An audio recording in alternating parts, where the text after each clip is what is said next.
I'm fine. How are you doing? Just fine. Good. Temple Grandin, you are in Meet An Autistic. My name is Yasmin, and I am from Kuwait. I just want to tell you something. I'm glad to meet you today. I'm so happy. I'm so happy. You cannot imagine. Few years ago, when my son first diagnosed with autism, I bought most of your books, and I have them right now with me. Okay, all right, well, good. I benefit from them great deal. So thank you for all of that. So how is your son doing now? He's okay. He's 11 years old. He likes technology too much, you know. Anyway, my interview today is about you and about other autistic people around us. After the coronavirus spread, how does that affected you? Well, all my speaking engagements and trips have been canceled. They shut everything down in Colorado in the middle of March. I have not traveled. I've been doing many things online, and one of the things that's helped me is develop a new schedule. Get up in the morning, get dressed, take a shower, get ready for work, try to get writing done in the morning. I'm teaching my classes online now. That was a learning experience, but make a new schedule. That's the thing to do. And for the children, I tell them to go onto Google and type in life on the International Space Station, because you're going to see living in very small, tight quarters. You'll see where they sleep, where they eat, and where they use the toilet. And you just type in life on the International Space Station. It will bring up videos. That might be fun for the kids to look at. Okay. Where they have to be staying inside all the time. Cool. And change in general. You know that change affect maybe sometimes negatively for people with autism. Does that affected you in the beginning in any way? Well, I've learned to deal with a certain amount of change. I saw it coming. I knew that it was going to happen. In the U.S., we gradually got infected, starting with the West Coast, flights coming in from Asia, and then flights coming in from Europe, infecting the East Coast. So I watched it slowly happen over about 6 weeks. I knew it was coming.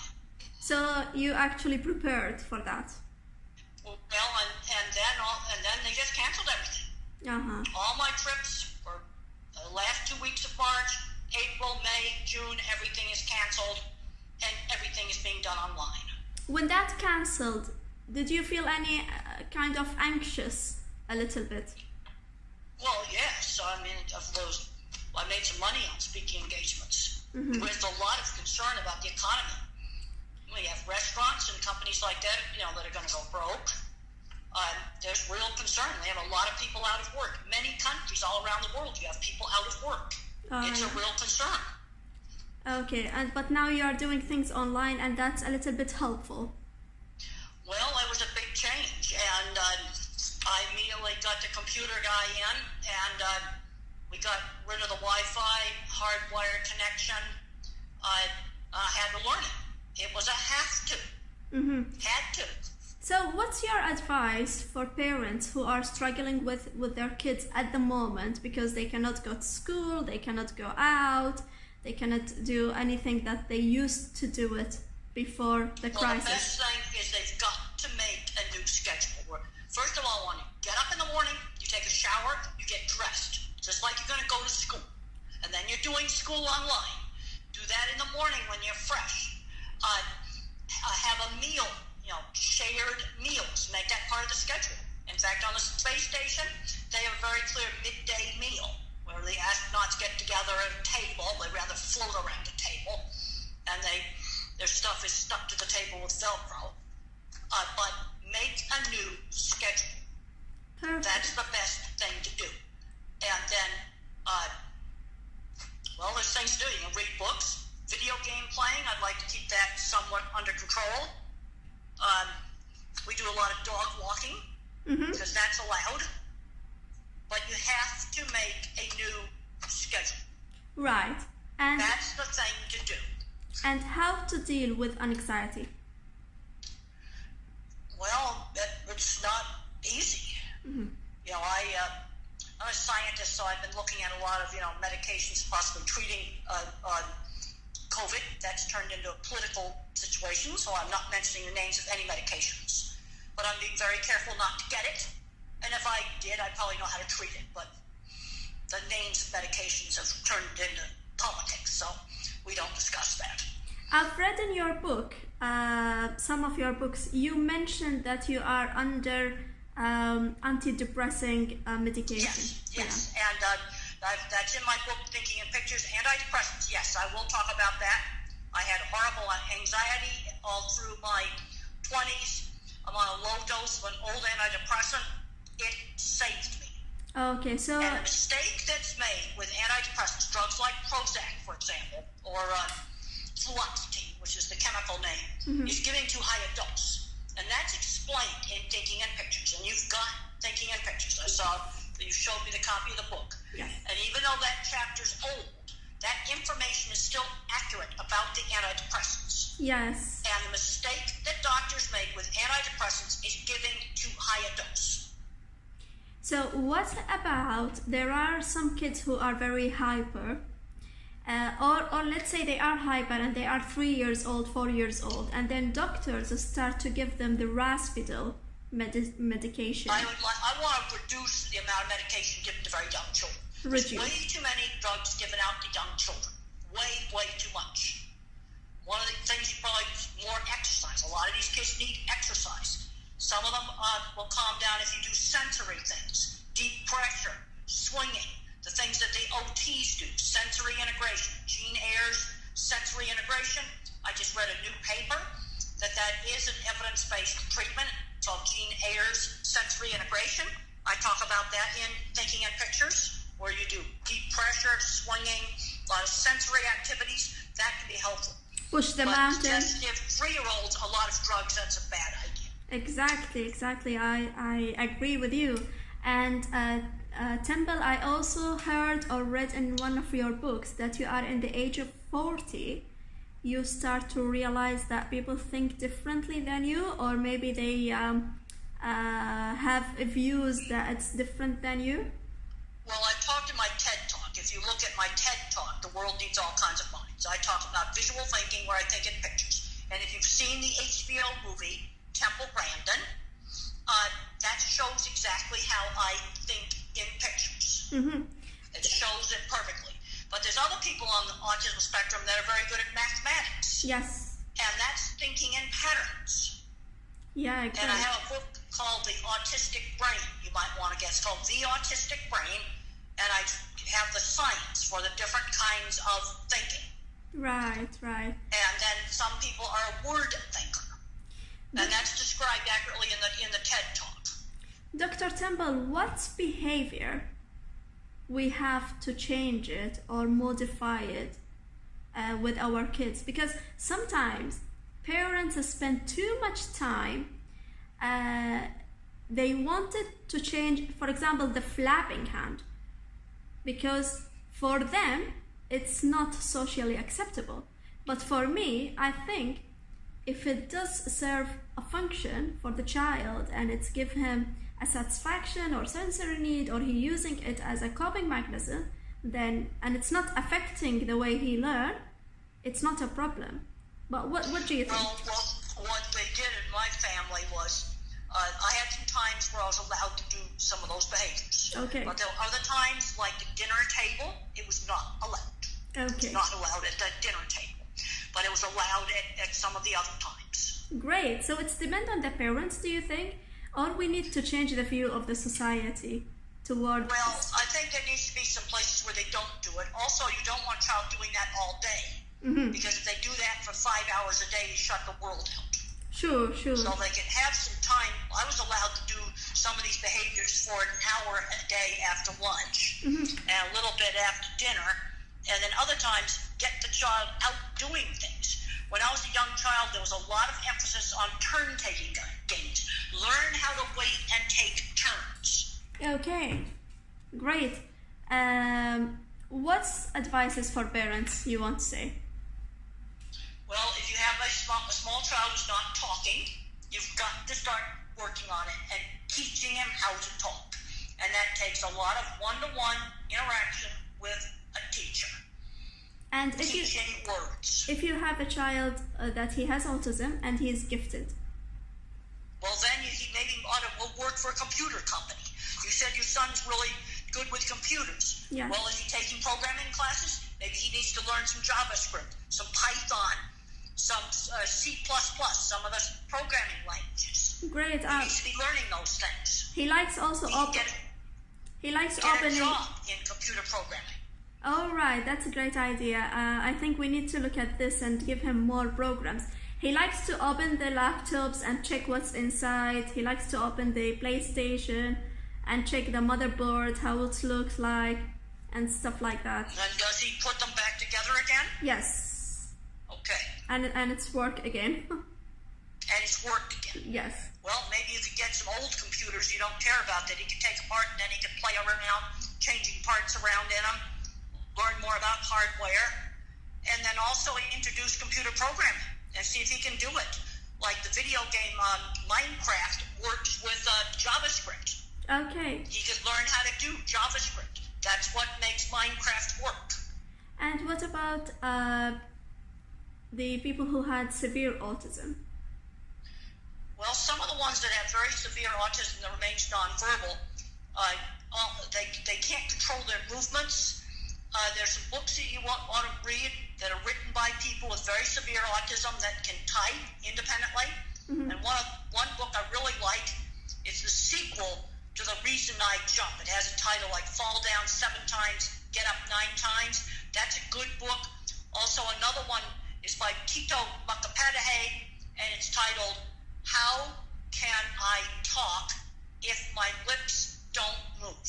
How can I talk if my lips don't move? And both of those books are available electronically.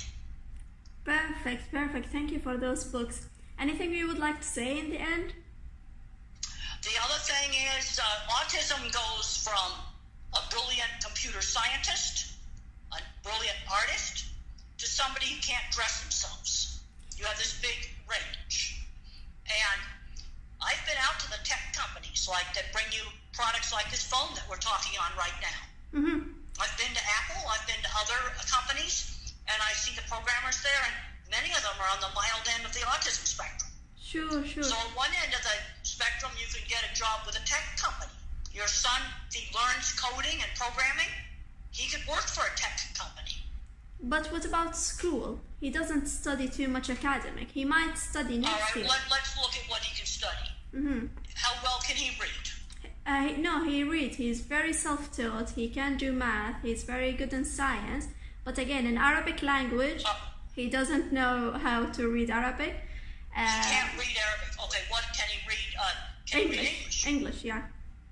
Because in the computer world, it's English is the language for the computer world. Mm-hmm. Now, I would introduce programming to him and see if he can do it. The connection's failing. Yeah, now it's good. Okay. Thank you. Okay, now I would introduce programming to him. Perfect. See if he can learn how to do programming. Perfect. Temple Grandin, what do you think of the cure culture? Like many doctors, many people are looking for the cure to cure children with autism. What do you think of that? Well, autism is part of the same genetics that makes brains big, makes people have big brains, also cause autism. It's very embedded. A brain can be, you see, autism is a true continuous trait, from being a little bit of a computer nerd to somebody who can't dress themselves. See, a little bit of that trait gives us this phone that we're talking on right now. If you didn't have some autism genetics, we would not have this phone that we're using right now. All right, that's great. I always say the same, if somebody wants to take autism out of my son, I don't think I will like it, because autism is part of him, and I loved him with his autism. But I want big problem I'm seeing with a lot of these kids now is they're not learning work skills. Because I did a lot of work with cattle industry, and we built a lot of equipment. And I worked with people that would be dyslexic, some of them may be autistic. They're really good at making things with tools. Mm-hmm. You see, that's my kind of mind, the visual thinker. They be really good with tools. But if he's a mathematical mind, then he's going to be good at computers. But you have to expose him to programming to see if he can do it. You know, my and son, if he likes games like Minecraft, I would start with JavaScript. he's doing Scratch program. He's doing Scratch. And how's he doing in Scratch? Is he doing well on that? Yeah, perfect. You know, before he start to talk. Then you need to go on to grown-up programs. Uh-huh. If he, once he's done all the Scratch things. But you know what is my problem? I cannot reach his level of knowledge. You don't have to reach it. All you have to do is give him access to the lessons. Get him books. Here's the things he can learn. They're called JavaScript, like coffee, Python, like a snake. That's the name of a computer code, Python, like a snake. And then C++, like Charlie++. Those are your three main programming languages. Okay. Get him books on it. Right. Thank you. Buy him books. Or do it online. You can also go to code.org. Code.org. They got free programming lessons. All right. I'm writing. You don't have to understand it. All you have to do is give him the materials. But sometimes because he can do it himself. Sometimes he's talking to us too much about the things, and sometimes we don't get it. Well, you don't have to. What you have to do is say, now, why don't you show me something you can make the program do? Like maybe make a video game himself. Okay. You can ask him to make you something with the program. You know, you don't have to understand it. Just give him the books. I want to tell you that before my son started to talk, he knows ABCs and numbers when he was around 2 years, 2 years and a half. Yes. And I'm so glad to talk to you today and hope to see you one day in Kuwait. I know you was about to come 2 years ago. Well, we had some problems right now. I don't think anybody's going to be doing any traveling. I don't think we're going to do much international travel until we get vaccines. Uh-huh. We're probably going to be, vaccine will make it where everybody can do international travel. We probably won't be able to until this. But we can always talk on these sorts of things. And I would, he also needs to learn how to do coding and programming other people would want. Okay. He also has to be taught ethics. He cannot be breaking into other people's computers and stealing their stuff. There's an ethics. Yeah, we are trying to teach him ethics too much, but sometimes frustration is a problem sometimes for him. Like, I'll tell you, if you have a time, I'll tell you about an incident that's happened to us one day in the mall. Do you have a time? Well, I don't know how much longer my battery's gonna last, so. Oh, okay. I'll explain it quickly. We were in one of those shopping mall, yes, and he is very clever. And from just one glimpse, he looked at the guy laptop and he said that I need to save this guy. And I told him, Yasin, why you want to save him? How? He said, I want to upgrade his laptop because if he didn't upgrade it, he will lose his details, or I cannot remember what he said. Lose his files. Yes. And then he ran straight away to the guy and he started to do his laptop. The guy refused and he pushed him away. And then Yasin was telling him, sorry, but I want to save you. Please let me save you. And he was like screaming. And the guy didn't understand. He doesn't want him to do anything. So I came in and I said, sorry, he has autism. Just give me 5 minutes. I will take him away and then you can take your laptop. But please don't push him because then he will be aggressive. But then too many people came around and then the security came and they told us that we have to leave the mall. And this is the first time I see my son has a big meltdown.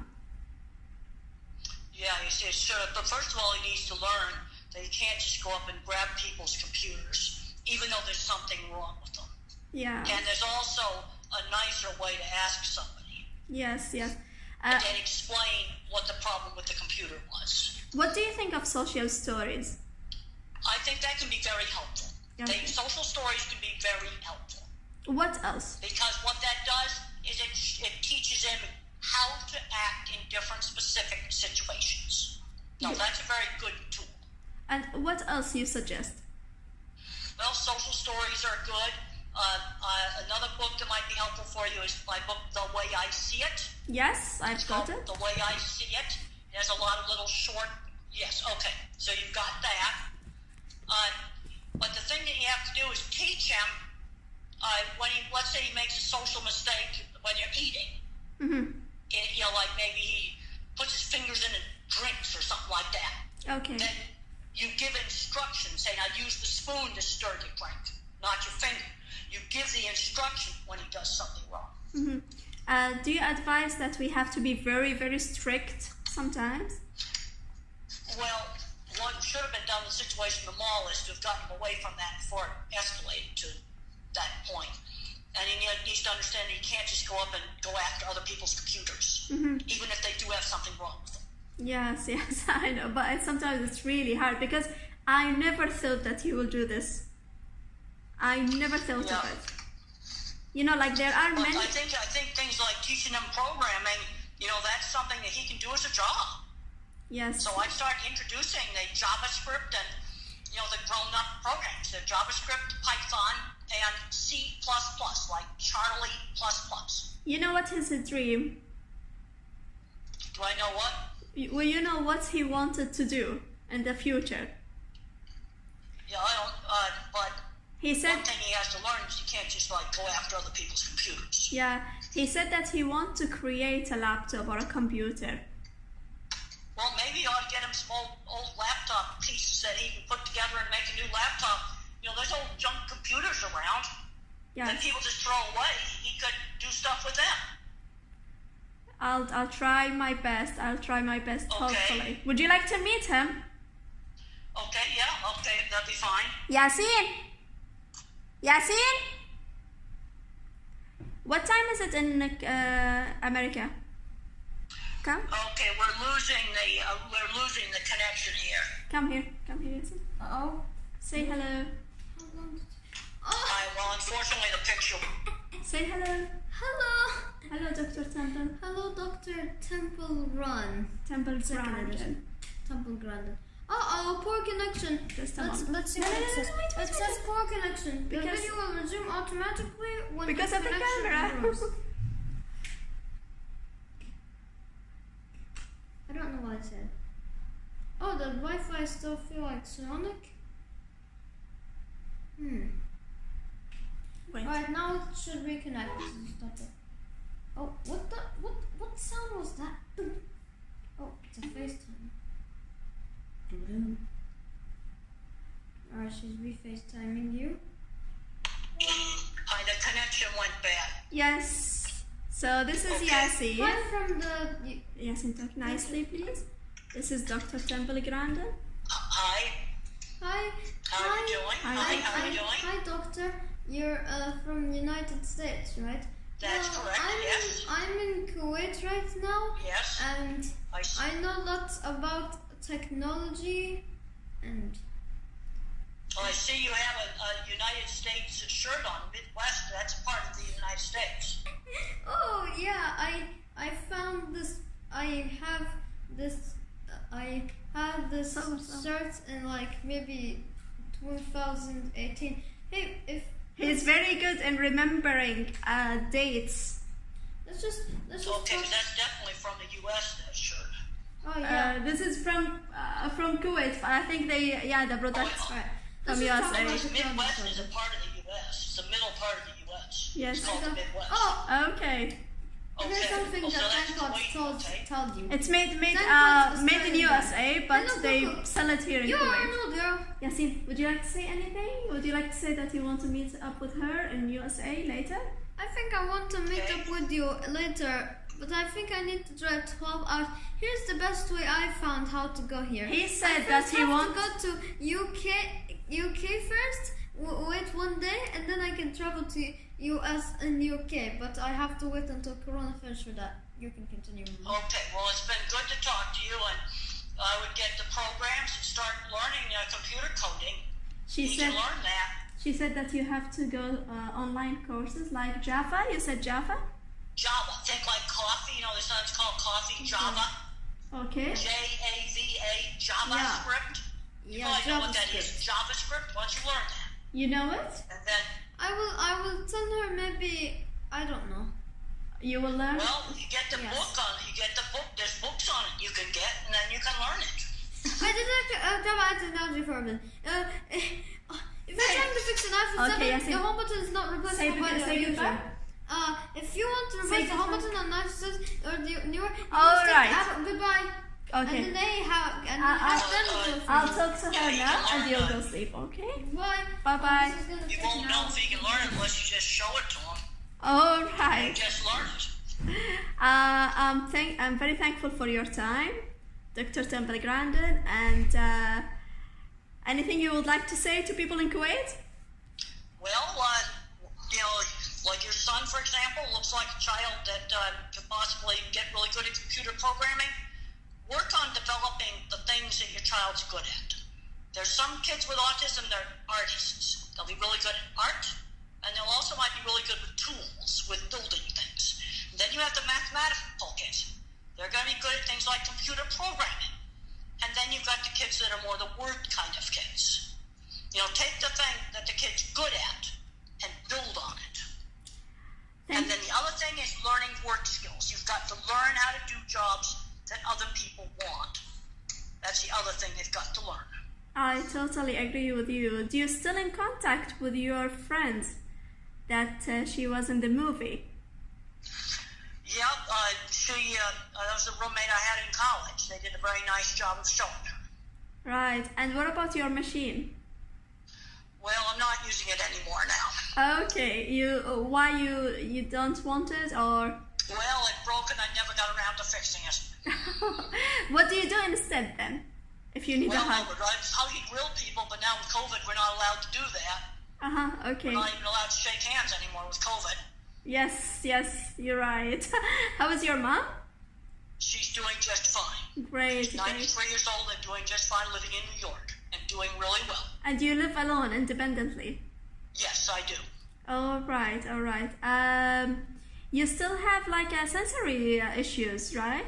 Well, that's gotten a whole lot better. A lot better.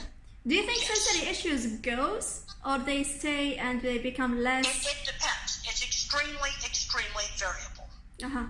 You know, going on the antidepressant medication did help on this. See, and there's some people, older people, where going on a drug like an antidepressant is good, but I am not in favor of giving powerful drugs out to 3-year-olds. I don't think that's a good thing to do. Right, thank you very much, and it was very joyful to talk to you, and wonderful to talk to you. Hope to do it again. Okay, great. Right, All right, thank let's you. say goodbye. Thanks. Okay. Bye bye.